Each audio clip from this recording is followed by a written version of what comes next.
ওই যে ফিলিস্তিনের পতাকা উড়াচ্ছে, আওয়াজ তুলে পড়ুন, free free Al Aqsa, free free Al Aqsa, Palestine will be free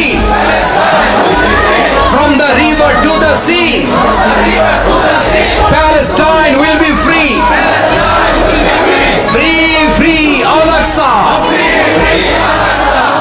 মুসলিমদের রীতি ধরে রাখলেন স্পেনের ফুটবল খেলোয়াড় লামিন ইয়ামাল। আপনারা যারা সোশ্যাল মিডিয়া ইউজ করেন তারা অনেকেই দেখেছেন এই লামিন ইয়ামাল, সে হচ্ছে একজন মুসলমান। রৌশনীতে দুনিয়া গেছে ভরে, সেই নূরের বাতি জ্বলে মদিনার ঘরে ঘরে।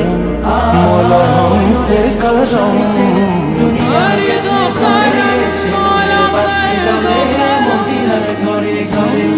দয়াল নবীজির উম্মত দুজখী হবে না।